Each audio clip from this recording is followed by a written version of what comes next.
All right. Run it through one more time.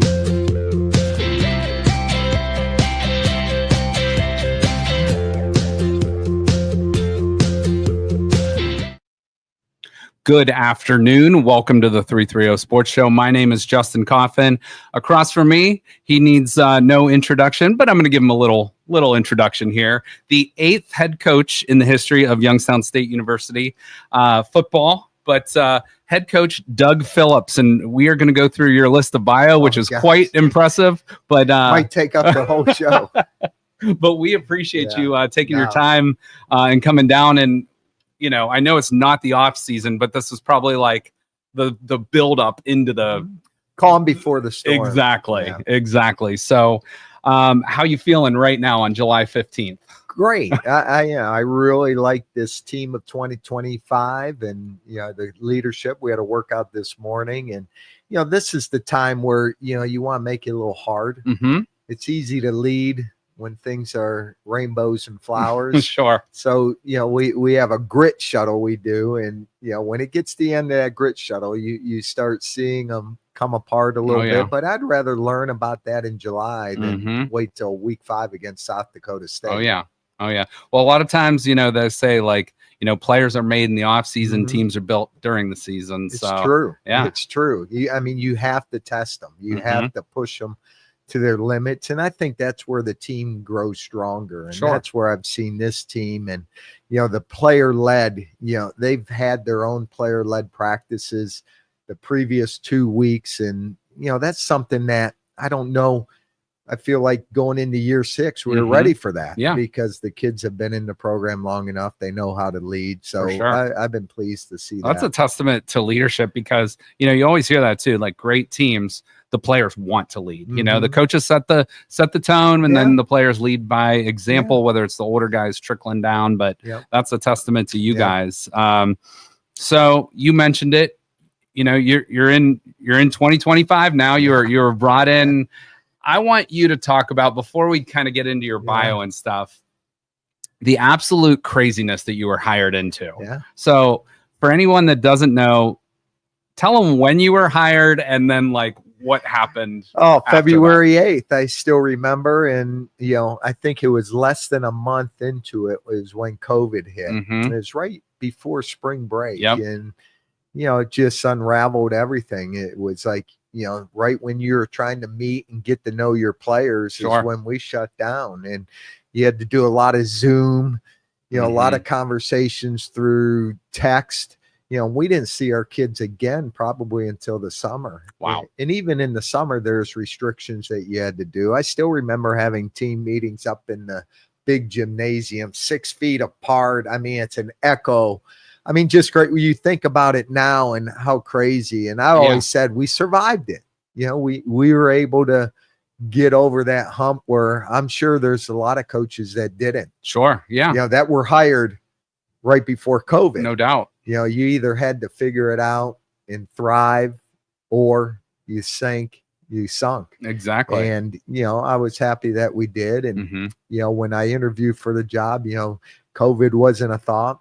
NIL wasn't a thought. The transfer portal wasn't a thought. So you've had to learn. Yeah. And all of us. Yeah. Had to learn, had to fail, had to see how you navigate yourself through this new wave of college football. Yeah. And I feel good. And sometimes you had to fall flat on your face and you had to learn.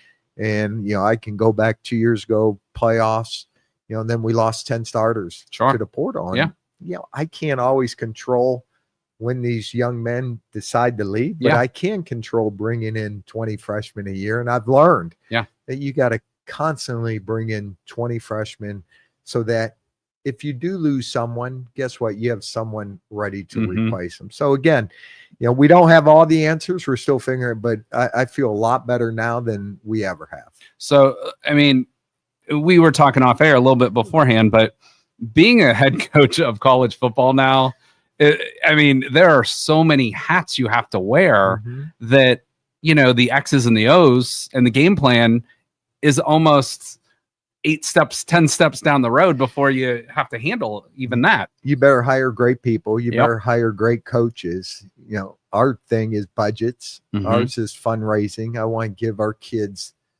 the most we can in FCS, and I think we can do that, but it takes a lot of work, takes a lot of effort. Shoot, fundraising is probably more than 50%, 60, 75% of the job, you know, with the budget restrictions. You know, I read this House bill, what people don't realize, okay, great, this House bill passed, but they don't realize they're taking money from us. So it's like us writing a check to Ohio State, $413,000 a year for the next 10 years to help pay for those former players. It's not us literally writing a check to Ohio State. Right. But that affects our budget. No $413,000. You know, now we got powdered Gatorade. Now, now we got to find ways. We have protein. Protein was $30,000 a year. Well, shoot, when you have $413,000 affect your budget for the next 10 years, you got to find different ways to navigate through it. And a lot of people don't know that. You know, House bill passed, and that gave a lot of schools like Ohio State and that, but the schools like us are paying for it. That's a great point. I was not even aware of that. Next 10 years, $4 million. Wow. So, so that's another reason to go out and support your local schools, like Youngstown State, and you know, whoever we need it might to support. And we're fortunate; we live in a great community, and there's never anyone that, if I need something, they're there for us, and that's the one benefit we have. And we're in FCS, and I like FCS. If you're in FBS, it's hard to compete against Ohio State. Right. The schools with the money. There's a reason Ohio State played Notre Dame national championship. Those were the two highest, the schools with the most money. You're right. You can't compete against that. No doubt. At the FCS level, we can be number one in all those areas because we're in the Youngstown Warren area and people are very supportive of our program.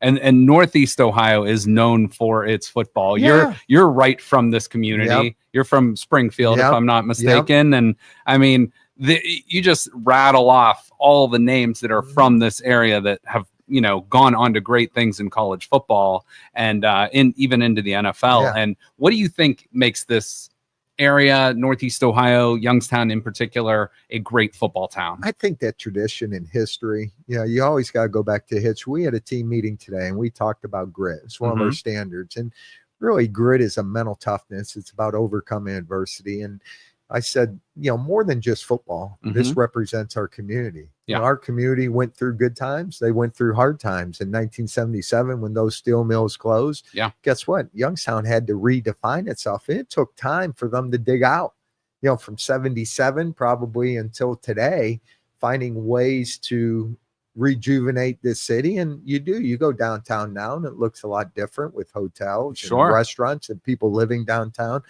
So, you know, I want our kids to understand when you talk about that grit, I think that's Northeast Ohio, Western PA.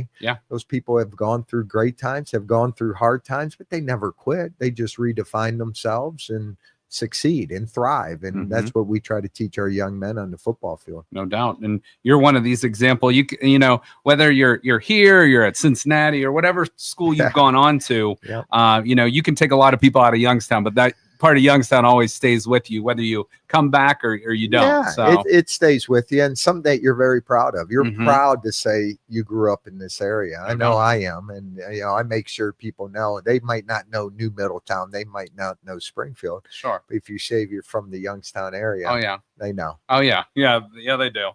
All right, so you know, you've talked about that grit and stuff, and let's go like way back. So you're a Toledo grad, if I'm not mistaken.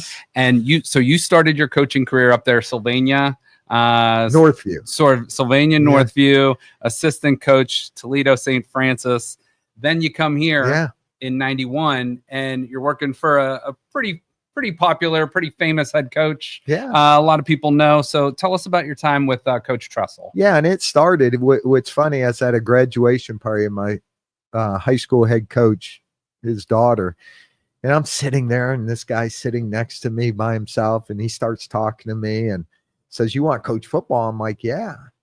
He says, "Well, why don't you come down and help us?" I'm like, "Well, who are you?" And it was Ken Canatzer. Oh, yes. Who is the associate head coach for Jim Tressel, long time, K-Dog, they called him. But really, it was sitting at a graduation party. And so I started to volunteer in the summers before graduation. Okay. And fortunately for me, after I graduated, I came back home, did my student teaching, and still came and helped until I was able to get a role as a grad assistant. So, I still remember the sign above the locker room door. Through these doors walk the best players in America. But this is 1991. They haven't won a national championship at that point. Sure. I'm like, who is this, crazy? This is right when Youngstown's still trying to redefine, from the struggles of the steel mills. But here's someone that had the expectations that we got the best players in the country. And what happens? We won the national championship in 1991. So to work for a guy like Jim Tressel, I always say he's my number one mentor. I don't know if I'd be sitting here if I didn't have that relationship, which I still do. Learned a lot from him. Tremendous individual, lieutenant governor now. Now when he calls, I'm like, hey, I got the lieutenant governor calling me. But so much that you learn from. And I'm fortunate because I always tell, the journey of life is being around the right people. Gosh, was I fortunate that I was able to be around the right people. And I always thank Ken Knatzer. We had breakfast at the Yankee Kitchen Saturday. With my old head football coach, John Dorenzo. Meaning I wouldn't be here if it wasn't for those people in my life. That's great. Yeah. That's a great story. And it's always cool. And I'm sure Coach Tressel loves to hear, all of his kind of disciples. And then now you're creating all these disciples below you. And that's phenomenal. So, you go on to Struthers, Springfield as an assistant. Then you get your is your first head coaching job at Salem? Springfield. Or was it at Springfield? Yeah. Okay. Yes. So tell us a little bit about that. Oh, your alma mater too, right? Alma mater. And, we went a whopping 1-9 my first year. And it was kind of a hostile takeover. At the time I was young and dumb. And, we all are. I applied for the position, and I still remember the community having a board meeting. Like, they didn't want the old coach to leave. They're hiring me. I won on a 3-2 vote. Barely got in. This is my alma mater. Yeah, right. And then we go 1-9. But I remember the last game of the year, we're playing South Range, and I remember writing on a napkin to my coaches, if we ever lose at South Range, I'm going to walk home. And we're 1-8, and they're undefeated, and we're beating them at half. Yeah, end up losing 28-14. Ended up walking home. You did walk home? Oh yeah. From the old South Range High School in North Lyon. So what's the mileage on that? I forget at that point. It's probably a little cross country race, 4 miles or something like that. But that's still late November. That didn't make the board happy, and people were like, "What are you trying to do?" You went 1-9, you walked home, but we never lost to them again. That's awesome. We're able to build that program into going undefeated year 4 there into the playoffs. Had some great young men there and players, and then I took that step to Salem. And like you said too, things take time. 1-9 building up to an undefeated season. It's like, you got to build your culture. You got to get your guys to believe and buy in. And so tell us a little bit about that, going from a 1-9 to, hey, whether it's at the high school level or, the college level. Well, I think trust, communication, no matter what business you're in. I don't care if you're running a business, running a school system, running a school itself, trust and communication takes, 8 months to build. Yeah. And, until you can build that, until people trust what you're doing, and guess what? You can't ask for it. No. You got to get to work every day. They got to see you work every day. And that's kind of how you build it. And, I think over time you get that buy-in from, and we need good players. No matter where we've been when we've won, we've had very good players, whether it was at Springfield or at Salem or when I was at Cincinnati, even Youngstown State, we got some great players. So it's a little combination of all those things. Yeah. Yeah. And, but,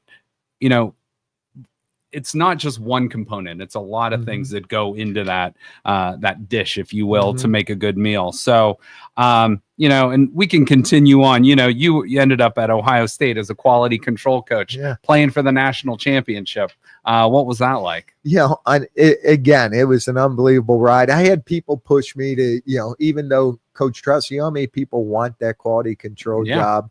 And I'm 37 at the time. And I always joke, me and Coach Luke Fickell. We're close now. Mm-hmm. I remember when they hired me, he didn't talk to me for the first 2 months because he's like, who's this 37-year-old quitting? Yeah. At the time, I was an assistant principal, head football coach at Salem, quitting a job, living in a trailer on the river, on the Olentangy River. Oh, wow. Taking a $50,000 pay cut. They probably thought I was crazy. And I always joke, you didn't talk to me for 2 months, but I had to earn his respect. And to this day, I can say we're best friends. And, absolutely. And I still remember that year. I only spent 7 months at Ohio State. We lost to Florida, but what a great year. The game of the century against Michigan to go undefeated. Troy Smith Heisman Trophy winner. Beat Texas at Texas that year. But the relationship was, I was Luke's assistant, with Jim Haycock, who's defense coordinator, and Marcus Freeman was a linebacker. Yeah. And when Luke got the Cincinnati job, the first 2 people he hired sitting at his press conference was me and Marcus Freeman at Cincinnati. So those relationships run deep. No doubt. So, if I don't have that experience and I'm not around Luke, again, I'm probably not at Cincinnati and maybe not at Youngstown State. Now yourself and Coach Fickell at Wisconsin, Coach Freeman now at Notre Dame, you're pretty busy during the week, so you probably don't get to chat a whole lot or as much as you'd like to. But how often do you hit those guys up if you need to during the season? With Luke, it's maybe a little bit different. We probably at least once a week. Yeah. We try to, communicate, whether it's to drive in on Sunday morning. Sure. As you're driving in from the previous game. But, we all send good lucks, whether it's Friday night, Saturday morning. And those communication. Mark is a little more, probably, might be a month or two. Sure. But with Luke, we probably talk once a week, and in the summer might be twice a week. And, those are the guys you lean on because we're all dealing. It might be at different levels. Yeah. But we're all dealing with the same issues and, maybe talking about practice plans. Yeah. Talking about complementary football. That's our last conversation. What is truly complementary football? Dig deep into it. You hear people talk about, but what does it truly mean? Yeah. And that was probably our last conversation. That was on vacation during the 4th of July. Okay. And we had that. And then we come back and look at practice scripts and all those. So, those guys, that's your professional development is that you have people like Jim Tressel who, coach, when you can get them, helps you. He never gives you the answer. He makes you think about it. Okay. And guys like Luke, guys like Marcus, guys like Matt Campbell, who's at Iowa State, sure, that I worked with. So very fortunate just to have those people to lean on. That's fantastic. And I love to hear that just because, everyone, whether they're the most successful coach of all time or just learning the ropes, you're going to go through struggles. Yep. You're going to go through challenges, even if you're at like 9-0, you're heading into week 10, but there's always that struggle, whether it's an opponent, whether it's something internal. Yeah. So that's cool. I remember we were going, when Cincinnati made that run into the playoffs. Yeah. Yeah. They made that run and they're undefeated and, we're talking and every week there is a problem or issue. There's issues even when you're undefeated. Oh yeah, there is. You're dealing with different kids from different backgrounds and trying to get one cohesive, and it's never perfect. No, never perfect. No. And so to hear, I tell my coach, hey, I don't care if you're 4-8, I don't care if you're undefeated. We all have issues that we got to resolve, and you can't just brush them, under the bed. That you got to constantly be working to resolve those things, for the program to move on. And I think, again, looking at your bio, going back to those non-coaching years, principal, superintendent, that kind of gives you those leadership skills that you need probably in the locker room, leading 100 men, throughout the season. Yeah. When you're running a school and, you're talking about 1,500 students, you're talking about 150 staff. Yep. The organization, dealing with the troubles, contracts, contract negotiations, all those things, I think add a little bit of benefit. I always tell people, my resume is a little bit different, but I wouldn't have changed one thing because I think it kind of, made you who you are. Journey is the destination. No doubt. It's been a journey, but I wouldn't trade one step of it, even though it's a little bit different than the normal maybe head football coach. Sure. You know, to say you're a principal or superintendent, they joke. My buddies say, yeah, you were 7 hours as superintendent. It was really closer to 6 months. But when I had the chance to get into college football, it just came back to, you dreamt about this when you're 12 years old.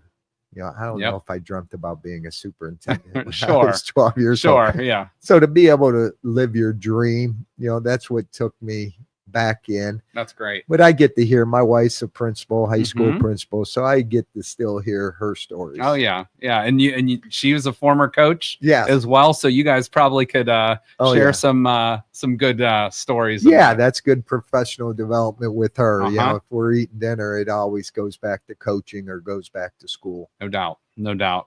And so what do you think from your leadership as a principal, as a short-term superintendent, but you were still that you have taken the most from now into your as a head coach of a college football team?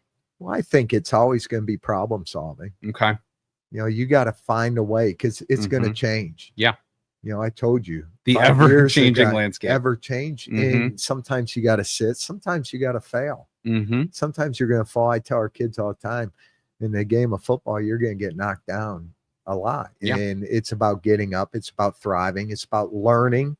And I told you, before we went on, I learned so much, from 2 years ago when we had success. I learned a lot from last year, and it really makes you reflect and find out who you are, who we are in this program.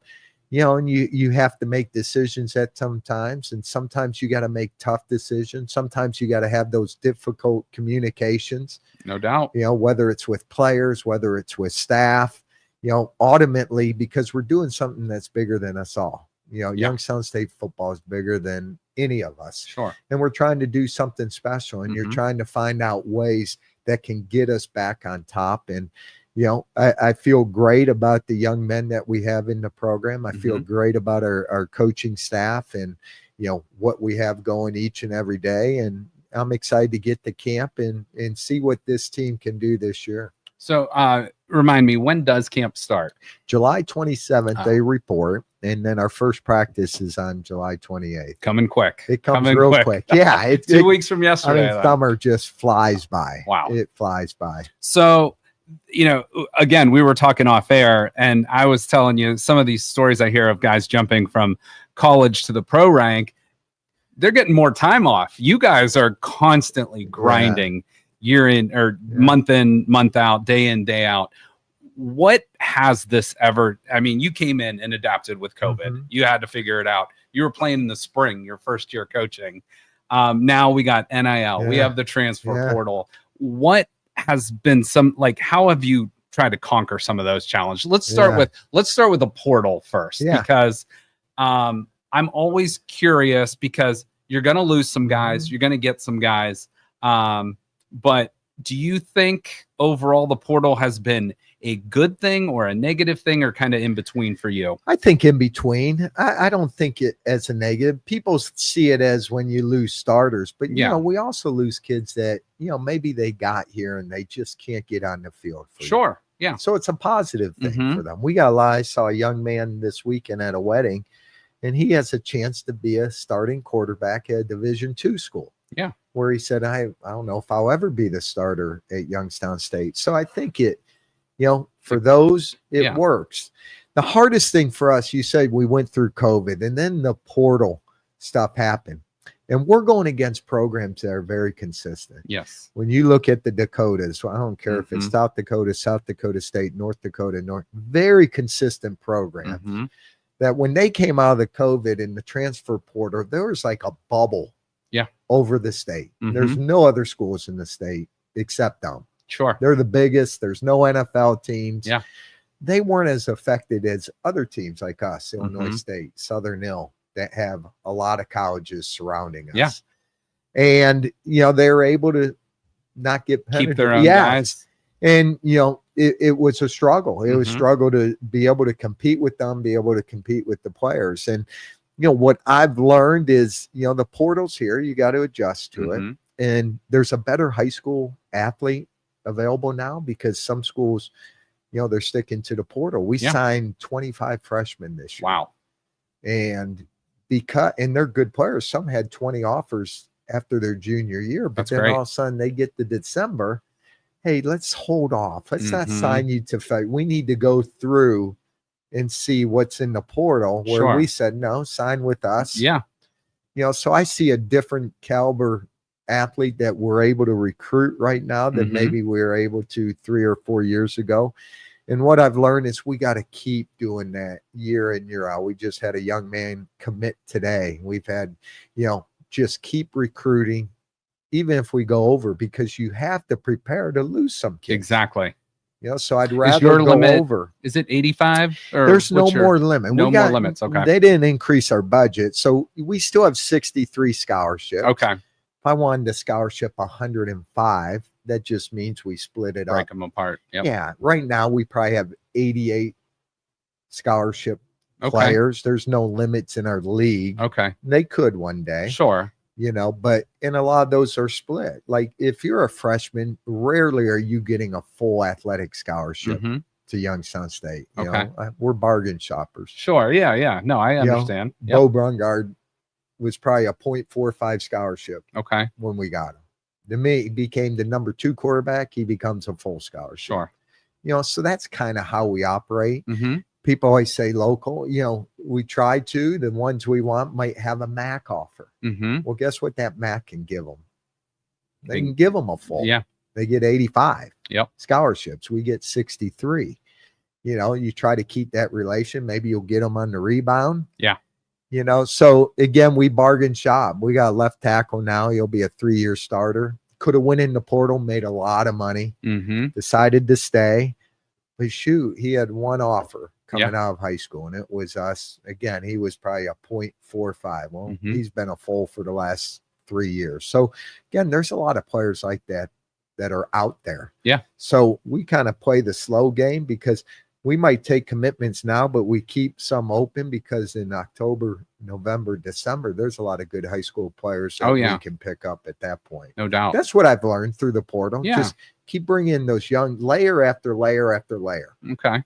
So if we're a developmental program, which means we recruit you as a freshman and try to get you ready to play year 2, year 3. If we can do that, now someone that maybe got on the field as a 3rd year, 4th year player, sure, if they would leave, that guy underneath them's ready to take over their position. So that's kind of what I've learned through this whole process. And through the portal, you've had guys come up like a Jaleel McLaughlin, and you've had guys come down a level like Bryce Oliver, and pretty good success out of both of those guys. And we're proud of, if you want to analyze, we have 4 guys on NFL rosters, and they all did it from Youngstown State. Yeah. From here. Jason Williams now from our right tackle from last year, he's with the New York Giants. I mean, he didn't have to go anywhere. Yeah. And he still got picked up. Yeah. And so I think our guys see some of that success and know that they can do it from here. But man, a Power 4 school can offer a freshman $150,000 just to be on the roster. Sure. So those starters at those schools can be making $500,000, $800,000, and it gets to the point. I'm a father. If they get their degree and they can go make $800,000 to $1 million, it might be, hey, you got your degree, go make that money. Yeah. Right. Yep. And just remember who Youngstown State is if you ever make it to the NFL. And a lot of the time too, we forget about that as casual fans. It's like these guys are student athletes. They're in the classroom, they're in the weight room, they're training constantly, not just out there on Saturdays on the football field. Yeah. And, I still love the fact that, if you see anything in our locker room on shirts, it's earn it. I still love that. When we talk about grit, blue collar. Yeah. A freshman comes, he has to earn to be a full athletic scholarship. Yep. You got to earn to get NIL. How do you do that? You got to be a good player. Yeah, right. And in Youngstown, we can give you a loan. Nobody's getting rich in Youngstown, but we can help. Yeah. As much as we can. Yeah. Not going to compete against Power 4 schools. Sure. Can't.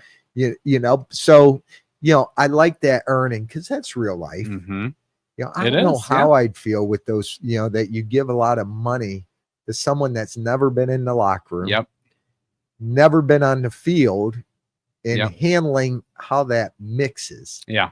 And that could create some divisiveness in the locker room. It'll be incredible. So our kids know that they can earn, and I think that brings them even together. Yeah, and this community will support its football team. Yeah, especially if they can really get behind it. So let's talk a little bit about some of your position groups. So going down the list, I was like, oh my goodness. So obviously outside in the coaching, you've all obviously done recruiting and player personnel, being in charge of that stuff too. But defensive ends, tight ends, running back, kickers, even for a short time, and special teams. So do you have like a favorite position group you've worked with, or you love it all? I kind of loved it all. Love being a running backs coach, tight ends coach. I have a couple of them. All of them, you have a guy in the NFL, to say recruited Jerome Ford at Cincinnati and see him with the Browns, or a Josh Wiley I recruited as a tight end, Coach Josiah DeGuara, who's playing tight end in the NFL. So where you've seen that success. I started with my first player I ever coached was a guy named Jeff Wilkins. First player. And we've been great friends, best friends since. And is he's on your staff currently? He helps, he does a lot of training off, and I kind of let Jeff pick and choose when he comes. He's retired. But it's great having him around and having him with the experience that he's had. Yeah. And I, just looking at your coaching list, you got to, and I'm going to leave somebody off, so I'm not going to list everybody, but a couple guys I want to pinpoint, especially, your defensive coordinator who's been with you, I believe, for the 5 years. John Hainline. He's done a nice job. And I mean, you got Coach Zordich, it's like, this is not your typical, like he's been through some wars. He's seen it all. And then you bring in your new OC this year, who has seen it all at every level. I mean, he's at the peak of Justin Fields' tenure at Ohio State, Mike Yursich. He was with Penn State, Oklahoma State. So what does a guy like that bring to the table? Well, when I remember him calling when we had an opening, and he's like, I want to interview. I said, no. I gave him Luke's number. So call Luke. He has a quarterback opening. These guys, 90% pay cut. Sure. He kept calling. He's like, Coach, you don't understand. I just want to coach great football. I have 3 kids, one starting high school. My wife is from South Range High School. Oh, okay. There you go. Local connection. Without question. And he's a Northeast Ohio guy. He went to Euclid, year at Mount Union, played quarterback at Cal PA, where he was a quarterback. So it fit everything I was looking for in a quarterback coach and an OC. Sure. Yes, successful OC at the Power 4, where he's done it. Played quarterback in college. And that Northeast Ohio is very important to me. For sure. I want them to know type of football player. So, excited about that whole group, was able to bring, because usually I get younger coaches. I think we've gone through, there's a coaches portal too, Justin, meaning they leave. I've had 14 coaches in the last 5 years. Sure. I'll hire a young coach. My running back coach, I gave him his first full-time position. Now he's at Wisconsin as a running back coach. That's great. I have guys there at Northwestern as a wide receiver coach. My former defensive coordinators, the safety coach at Syracuse. So they're making a lot more money. They're at the Power 4 level. So you see a lot of that. So rarely did I see like a Mike Yursich who's been there saying, you know what? No, I'm going to be happy here. Coach Zordich coming back with the experiences. So I'm excited to have those guys in the room. Yeah. So, I mean, you have a great staff. You got a great group of guys. Obviously, you got Bo Brungard coming back. You got Max Tomczak coming back. You guys were led the FCS last year in time of possession. And Coach Trussell, something he would be very proud of in net punting too. So, I mean, as Coach Trussell said, the most important play in the game is the punt. So do you abide by that? The most important play. Yeah, I like first downs too. Yeah. I do. And, time of possession can sometimes be misleading. Like, does the time of possession equal touchdown? Sure. Does it finish with getting into the end zone? And, for us, we got to score too. We got to score points. We found out, if you do analytics of teams that are in the playoffs, they probably average 30 to 38 points a game. Okay. The top teams in the country. And that's where you need to be. And if you're under 30, you're in tight football games each and every week. And we find that out too. And, defensively, I think we'll be much improved too. Last year we had a lot of new faces. Yeah. John Hanline was given the job, lost 10 starters in the portal, trying to bring it together, but really like where that has gone. The portal really affects D-line. Okay. That's what I see. Those D linemen are like gold. And do you guys get frustrated by that? Because they're putting the time in, they're putting the, they're obviously getting better on the field, but they're obviously putting time in the weight room, nutrition, stuff like that. And you're developing these guys, and they might do something for you, but then a big program might like pluck them from you. Yeah. I mean, that happens. I don't mind once they get their degree. Yeah. I don't like when they leave earlier because people are in their ear where, gosh, if you would have stayed another year, get your degree, you could have been more beneficial. You lose sometimes that development piece. That's the only time is when I think it's right. Hey, that's fine. I wasn't ready to lose 10 guys that year. No. Coming off the playoffs. Right. But they had their degrees. And they just wanted to try something different. Sure. And they came back. I saw some of them this summer. They come back for the spring game. I saw them at a wedding. And those guys, once you have your degree, you're alumnus. Yeah. And I don't mind that one bit. It's when they leave maybe before they should. Yeah. Because people are pressuring them to leave. Those are the ones that, but again, I can't beat family. Sure. Right. When it comes to advising or helping those young men. But I'm really proud of this group. Yeah.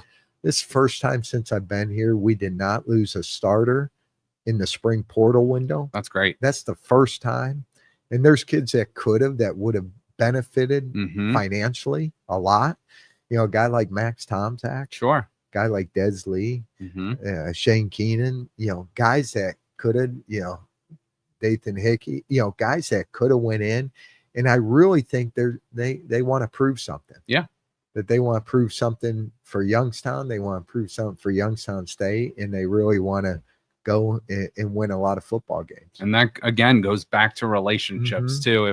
If they don't feel connected to you, they're probably leaving. So that probably means a lot for you to have some of those like homegrown guys that are, brought in from high school to develop and then graduate and see it out. Now, I wish they would, they maybe in the future, I always, maybe after you develop them, they give you a little money back. Oh, yeah. Those schools have the money. Oh, yeah. The Big Pay Ten, it forward a little bit. SEC. How about for all that money we invested to get this guy ready? Yeah.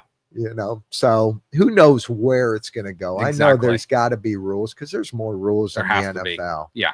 And don't think guys aren't being connected. Our guys aren't in the portal, and they still get. There's a lot of tampering. Recruited. Yeah. And, not that that's you just probably the don't want to say reality, it, I'll say but it. that's the reality of life.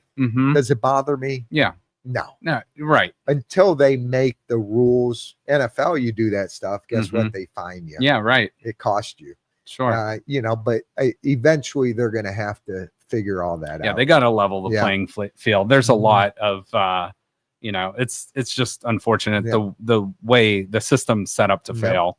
But something I've always wondered from, coaches at the top. So you're at the top of FCS football. You are in the best conference in FCS. You're in the SEC, if you will, of the or the Big Ten of the college of FCS. Yes. So there's a lot of national champions that come out of that conference. North Dakota State, South Dakota State, whatever it might be. Yeah. But you're playing against those guys. You're going nose to nose with them year in, year out. So you're not guaranteed a winning season ever. No. But how do you measure success beyond just the W's and the L's? It's hard in our business. It's about it is. Because the public, that's how they judge you. Now, it's deep wins down, and losses. Being at the funeral the wedding this weekend of one of my former players. Yeah. Gosh, to see them succeed in life, to see them be great fathers, great husbands, yes, that is ultimately, but that's not our business about wins and losses. And I get that. I get that. My wife would tell me every day it's about wins and losses. And it is. It's about wins and losses. But we do understand that we're teaching them more than just the game of football. Every day we meet as a team, we are teaching more than just the game, more than just X's and O's. Teaching them that this is bigger than us all. That 20 years from now, you're going to remember the brotherhood, the relationships that you built. You're going to remember going through hard times, adversity, whether it's a loss, overcoming, big wins. I always worry after big wins, getting them adjusted to get ready to go again. So those things I think are life lessons that I feel the game of football is the greatest sport because it takes 11 players on every play to succeed. And you need practice players, you need guys in roles, you need special teams. And when you can bring all that together and our success, we mentioned we want to have a championship caliber locker room. What does that look like? That's about being respectful of others. That's about being cleanliness, clean, not being a slob, not leaving stuff on the floor. That's what it looks like. Yeah. We want to be a 3.3 plus GPA. We've broken the record every semester since I've been here of our GPA. Well, we want 3.3 or higher as our average team. We want to win the Missouri Valley. If you're not in it to win, get out. Right. If you win the Missouri Valley, which is not easy. No, right. It's every week you got to be ready. Yeah. So when they say, you're playing this team, it should be no. In our league, every game is a battle. And our goal is to win the Missouri. If you win the Missouri Valley, guess what? You have an opportunity. Yep. Because it's proven. You win the Missouri Valley, you're winning a national. It gives you an opportunity to do all that. And the last thing is graduate. Sprinting into life. And I use the word sprinting. Any recruit that calls me and wants to commit, I want them sprinting here. Okay. I still remember when I got the call. I remember Luke's wife is, okay, Doug, what are you going to do if Youngstown State offers you? You got a great job here. You're making money. We go somewhere, you're going to make more money. Yep. What are you going to do? I said, if Youngstown State calls, I am sprinting home. And, and I want kids that are sprinting to Youngstown State to represent, to put on the Y, represent our fan base and, make this city proud. Absolutely. But it comes down to those wins and losses. No it's doubt. Sad to say, but I know I'm teaching them more than that. But I do understand it comes down to us winning football games. Yeah. But I like the answer, though, because, yes, it's that, but you're also making men that are going to be productive in the communities for the rest of their lives as well. So you're doing both. And that goes back to your academic background. So speaking with the X's and O's and all that, we talked about both your coordinators and some of your coaches. How involved are you with the actual, game plan or, like calling the game? How involved are you with that? Probably more of a time game management piece. Sure. Whether it comes to 2 minute, whether the critical 8, whether it's the last 4 minutes of the half or the first 4 minutes of the second half, 2 minutes, third down into fourth down. Yeah. Whether we're going to, it's 4 down territory. So 2's a go. Meaning on third down, guess what? Get within 2 and we're going for it on fourth down. I want to know what our gotta have it plays are. I want to know what our red zone plays are.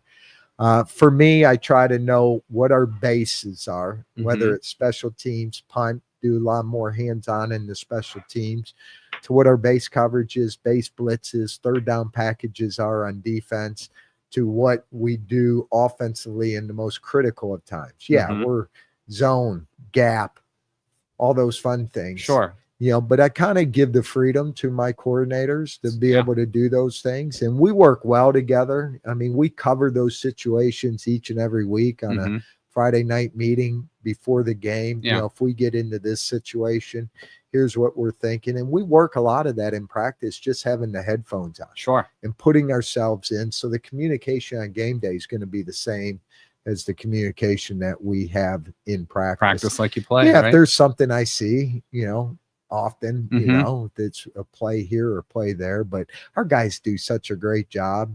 That's all they do. Yeah. They sit in that room. I wish I could sit 8 hours in an offensive defensive room, and I try to spend not as enough much time on both sides. Yeah. And for me, it's about, I'm big at how you teach. I'm big at the teaching progression. How we practice. For me, I go into a lot of position meetings, and the teacher comes out at me that I want to hear a little less of you, a little more of them. Yep. If the kids are talking, that means they know.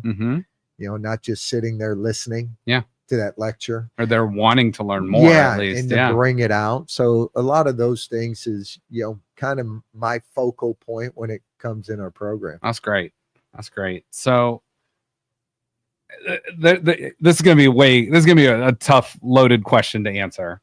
But how could you walk us through a typical, maybe real quick bullet points of a week-to-week game prep and how that goes in? Yeah. Well, we'll start with the game ending. Okay. And I want you to know, college coaches don't like night games.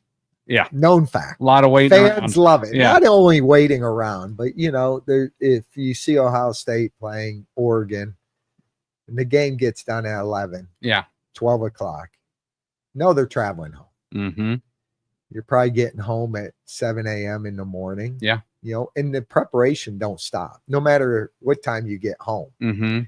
Sunday's got to come. And Sunday's usually a time that you evaluate film, go through, debrief with your coordinators, what we did good, what we didn't do good, meet with the players, get them on the field, in the afternoon, get their bodies moving around, feed them, get out, and then we start our game plan that evening. Okay. Monday comes, players are off. They focus on academics. We do academic reports. They come in with the coaches, tell them where they are, show them their grades. Coaches are game planning for base down. Base down is typically first, second down. Sure. And we get ready for Tuesday practice, which is Grit Tuesdays. Okay. Grit Tuesdays are the most physical practice of the week. Okay. So game planning goes to hours, Monday night, come back Tuesday. We practice in the morning. We're a morning practice team.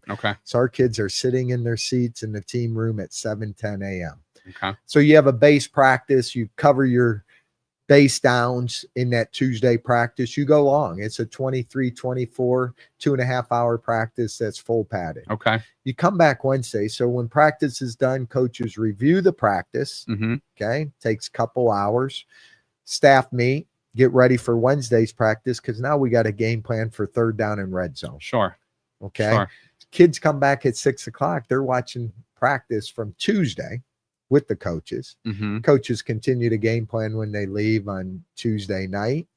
Wednesday, you got to be ready for situational competitive practice. So you come on a Wednesday practice, you're doing third down, you're doing red zone, you got to have it. Fourth down plays, 2-point plays, little competition in the red zone. You go for, again, 2 hours, 20-minute practice, full padded. Coaches are done, review film. Then all of a sudden they're cleaning up the whole game plan. Again, Wednesday night, they're there probably till 8 o'clock. Gets a little earlier. As the week goes, the time you can get home might be sooner. Date nights are Thursday nights. So Thursday is kind of a walkthrough. Just went through 2 hard practices. Now let's clean everything up. The kids get a lift in the morning. So you're lifting or meeting. So if defense is lifting, offense is meeting, offense lifting, defense, and we go on the field for a really intentional Thursday. We want them to really be a mental day that they're walking through base down, third down, red zone, all the special team situations that could arise in the game. You're on the field maybe an hour, 10 minutes. after there, again, Thursday, coaches can clean up the game plan. That's probably the night that they can get home, see their family, go do something. Right. Because after Thursday night, you're right back into traveling on Friday or being in a team hotel on Friday. Come back Friday and it's going to be Speed Friday, Fast and Furious, we call it, that we want to see, fast and focused, guys running at full speed with spiders on, protective things, helmet, almost like a Thursday practice, except it's at full speed. Sure. And then we're either getting on a plane, on a bus, or, we'll go to our team hotel here and get ready to play the game on Saturday. So in a nutshell, that's good, because I don't think people appreciate how much goes in to one full week, especially on the coaching end. Players might get a Monday off here and there, or, they might have a light day here or there, but there is so much that goes into it. And that is just the football part. That doesn't include the make sure you're getting to class, make sure we got the buses scheduled for North Dakota and like this and that. So and we're a playing team. I mean, where we play, you got to fly to. Yeah, right. So we fly out of Youngstown, Warren, with Southwest the last 3 years. We got Allegiant this year. So it's a chartered flight. You get on a plane and go to Fargo, North Dakota. It takes 2 hours, 15 minutes. And sometimes I don't mind that over a bus trip, flying. But your Missouri Valley, you are traveling more than a lot of FCS schools. We're the outsiders. And we talk that. The Eric Church, the outsiders. We're the outside. We have a media day. This Sunday, I got to take 2 players. Okay. Guess where media day is? Well, somewhere in the Midwest. But you'd think, right? Chicago, Indianapolis. That's where I would maybe think. St. Louis. Yeah, right.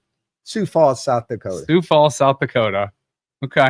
You know how hard it is to get to Sioux Falls, South Dakota? I've never been, but. So I tell our kids, that's just another way of them.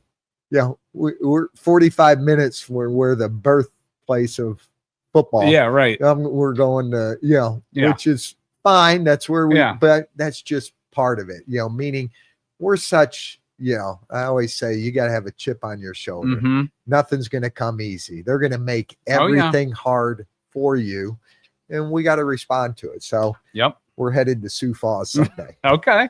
Well, hopefully you at least can find a nice restaurant there in Sioux Falls and, enjoy your time a little bit there. So hopefully they don't ask those 2 tough, hard hitting questions. So you guys are down a team in the Missouri Valley this year, I believe. Is it Missouri State? Yeah, they went FBS. They went Conference USA. Is that where they went? And this is you probably don't care about this. You're focused on this, but there's been rumors Ohio University and Toledo might be leaving the MAC2, which might open up a spot or 2 possibly for the Penguins in the future, but that's probably not something you're interested in right now. But let me ask you this from the other hundreds of college football head coaches around the country. What is your biggest challenge on the job today? If it's one thing or an overall thing, what's the toughest part of being a college football head coach? For us at our level is providing money, support. Okay. Providing our kids. I want to give our kids the best. I want to give them what everyone else gives them, whether it's the protein shakes, typical, get after a workout. That's what they always, $30,000 a year. It costs money. So the financial is always something that I probably lose sleep on, whether it's for NIL, whether it's for budget, whether it's the food that we can give our kids, because you want to give them the very best. Right. And you're nonstop trying to continue to find that money, continue to find where we can have revenue. So I think in today's world, that's probably more, recruiting. Guess what? We do a great job recruiting. I'm not stressed out about recruiting. We bring in great players. Development, I know we can develop, but how can we maintain and compete against the very best? Sure. North Dakota State, South Dakota, those teams, and maintain the high standard that they do. And guess what it takes? Money. It takes money. Yeah. And it makes the just world don't go round, right? Yeah. So I think that's probably the biggest stresses that we have it. And again, we got a great community, and there's people that write us the checks, but we want to be number one. Right. We got to be number one there. Mm-hmm.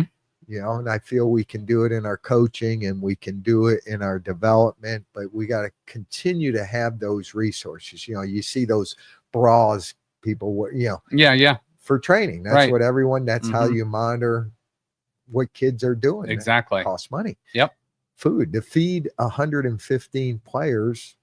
Okay. One meal, you're talking $3,200 to $3,500. Sure. To feed one meal. Yeah, right. So constantly looking what food we can provide in the summer months. So yeah, I think the financial constraints, I'm sure anyone that runs a business, it's the same thing. Yeah. Hiring, guess what? I can always go and look for the next best coach if I lose a coach. Mm-hmm. Lose a player, guess what? We got to continue to bring in great players. Yeah. But, the constraints of the financial aspects in today's world, you better want to be able to find ways, or you're just going to sink to the bottom. Yeah. That's a challenge that unfortunately is probably many schools are facing as well. But, hopefully the leaders of college football, and I'm talking about the admins and the state representatives and whatever, can figure this out, because that to me should not be something coaches have to deal with on a day-to-day basis. So hats off to you guys for doing that. You've talked about some of your mentors throughout the years. Anybody that maybe you didn't mention that you want to, kind of shout out or give a little credit to? My local guys. Yeah.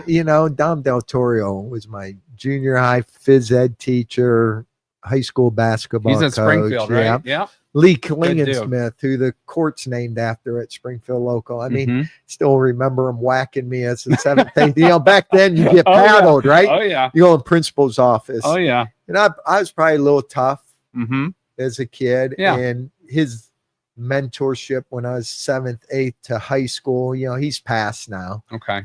But I don't know if I'd be the same person I am now without he was stern, but in the same sense, listened. John Dorenzo, my high school coach, Denny Lattès, who played at Youngstown, was my high school phys ed teacher. Reason I got into teaching, Doc Lattès, he was a professor here at Youngstown State.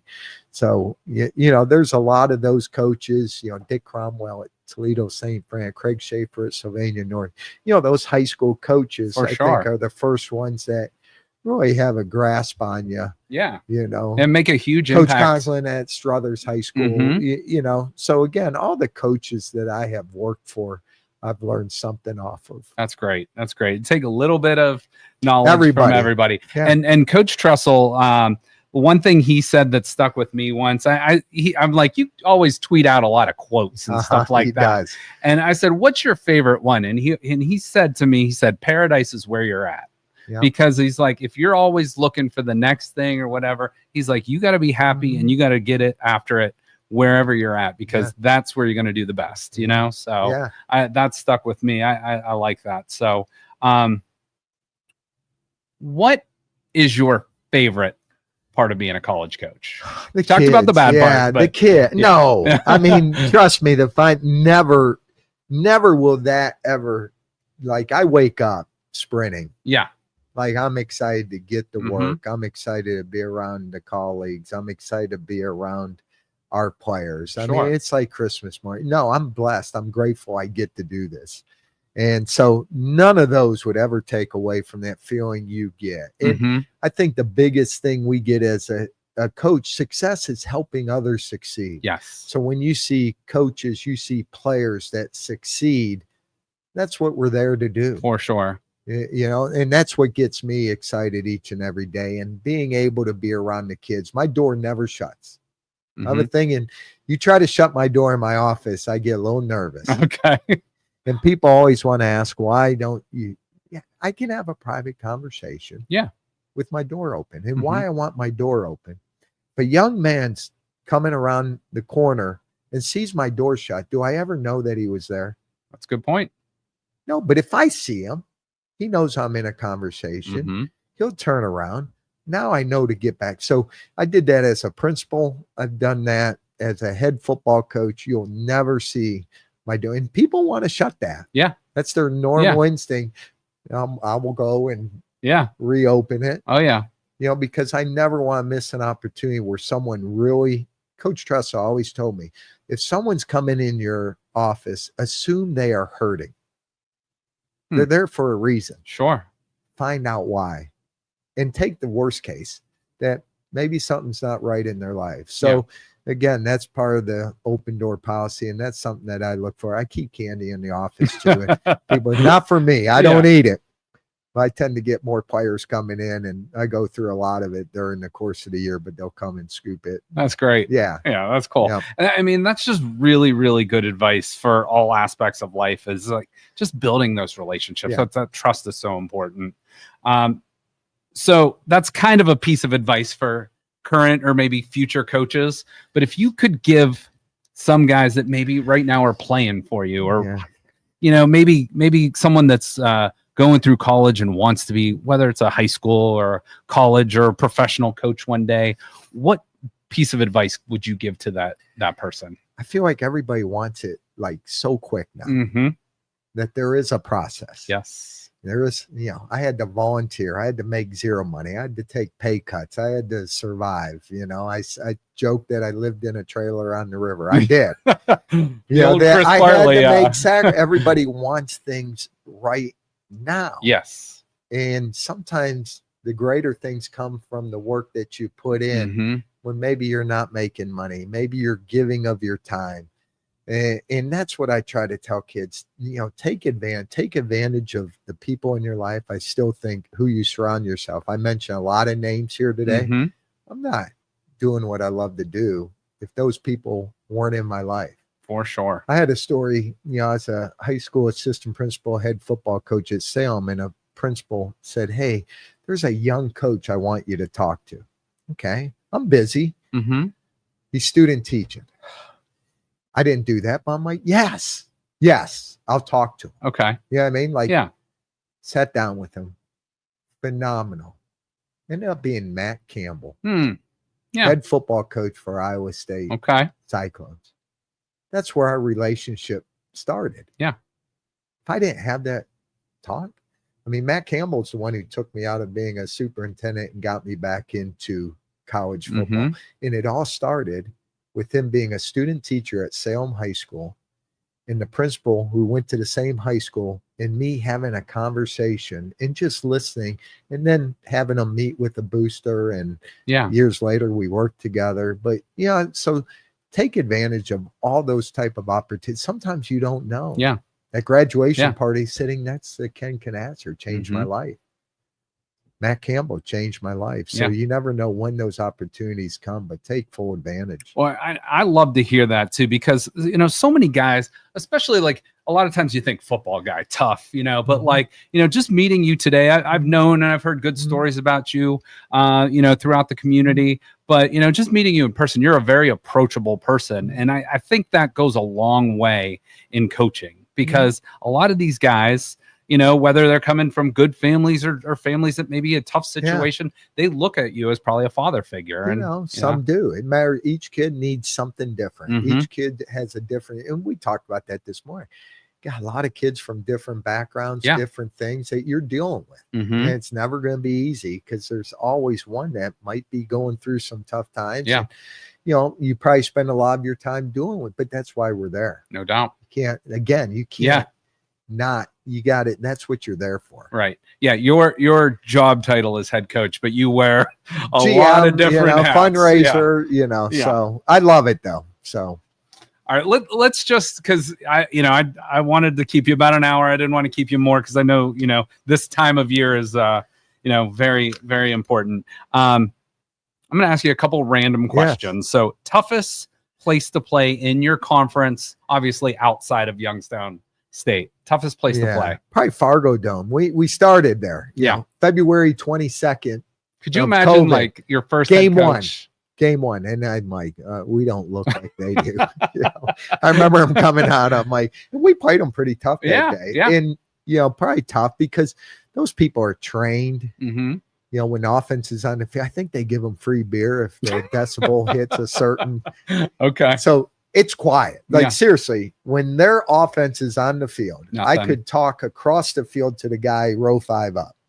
When your offense takes the field, you can't hear, and you might not get that on TV. Mm-hmm. And so that's all. And I feel like we play there every year. Oh, like, I feel like this is the 4th time we're playing in the Fargo Dome in 6 years. You know what I mean? Like they get the benefit of the doubt. I don't know how, but know, we're going back there. So and to your guys' credit too, you schedule.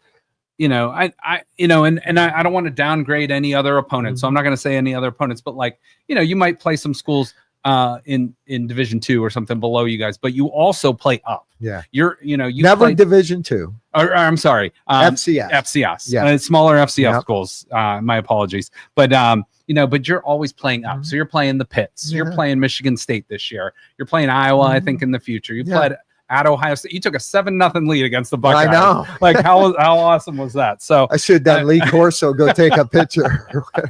Yeah. Well, that's great. But we actually had the next day, we had Mitch that following Tuesday, we had Mitch and Dre on the podcast. And he was just saying like what an experience, you know, because a lot of those guys grew up Ohio State fans, but what a cool experience. All right. This weather. Here's a random. I'm just going off topic here. Random. So you could have like a 95-degree day. You guys are out there. You said you're pushing sleds. You're training. You're doing that. You could also have a 0-degree day late November in the ice castle up here. Yeah. Would you rather coach in 100 degrees or 0 degrees? I know what your players would probably say, but I don't mind the heat. You don't? I don't mind the heat. Yeah, I don't. So for us, I'm just used to the heat because we're on it. It's boiling on that field in the summertime. You just get used to it. Mm-hmm. We're probably not in that 0-degree weather that often. Yeah, sure, you know? Sure. So those Dakota schools have a lot of domes out there. They do. Best player. I'm not going to ask a player you've coached. Best player you've ever coached against. Wow, that's a tough one. Or I guess maybe even team. Best team you've that Florida team. Loaded. That was Urban Meyer, there, right? Yep. I mean, Tim Tebow was the backup quarterback that came in and had Percy run Harvin situation. Percy Harvin. I mean, defensive ends. I mean, they just where they destroyed Ohio State, was on that defensive line. Yeah, they had so many players that year. Mm-hmm. Would probably be the best team that we ever saw live. Yeah. Okay. All right. All right. Just 2 more things. Yeah. So this time I'm like, oh yeah, you're probably relaxing a little bit. Nope, we're in it. Yeah. How do you relax outside of football? Do you have any hobbies or? Is it like, I wish I could say yes. Yeah. Like, I don't golf. Okay. Being around family, being around my wife, yep. being around my son. I got a 2-year-old. Mm-hmm. At my age, I waited till I grew up in life to have, but it's the only child I have. And, he keeps me going. Trust me, I get home and it's a lot more work than coaching football. Yeah. But probably just spending time with them, travel when we can. Okay.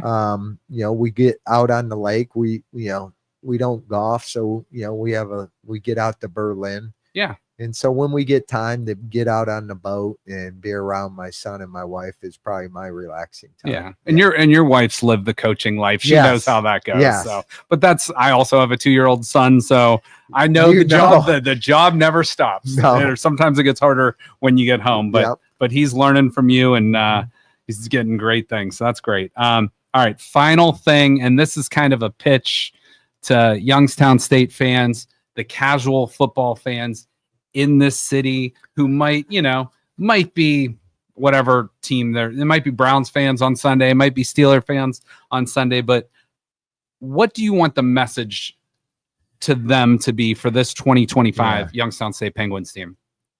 I'm one where I'm not a go-to game. I coach it for a living, so I'm not a spectator. Sure. Someone said, hey, you can go to a Browns Steeler game. Yeah. Even if I had a day off, I'm not going to a Brown. That's just sure. And in today's world, it's so easy to watch games on. It is. But gosh, what you feel when that crowd is behind you. And I've been at Youngstown State with 19,000, 20,000 people back in the 90s. Now people can watch on their cell phone anywhere. And follow games. But, we want to make you proud of this team. We want to win football games, but they come out in force. And, and I know it's difficult in today's world because it's easy just to stay in your basement where it's nice and cozy. But what it does for your players, I'd love our players to be able to feel that support that you do feel. And for us, guess what? That's what we work for. We work hard every day to represent you. Yep. And, and I hope you get what your work deserves. We win a lot of games. I'd love to see the fans in the Ice Castle. That's awesome. So yeah, get out and support this team. They are grinding right now. You said about 2 weeks from now, you guys are full go, getting into it. So this season looks exciting. You got a couple games to open up the season at home. I think we are, let's see, August 28th. So that's 44 days away from today, against Mercyhurst to open up the season. Night game at home at the Ice Castle. That's an easy one to get to. Just it's cool that you guys, Labor Day fair. You guys open up a lot on Thursdays, don't you? Yeah, I love that. I think that's cool tradition. Because then you can get a little extra day in before you go into game 2. Heck yeah! And let's get some people from Youngstown driving up to East Lansing this year too. Get a good representation on that one too. So, Coach, we wish you all the best, and thank you again so much. I know this time of year is, I want to say it's like slight downtime, but there's no downtime for you. There's none. But we appreciate you taking some time out of your day to come down here, tell us about YSU, and we're really looking forward to a great season from the Penguins. Love it, and go Gwins. Go Gwins. Thanks, Coach. Appreciate it. You got it. Thank you for listening to this show on Youngstown Studio. This is original Youngstown content.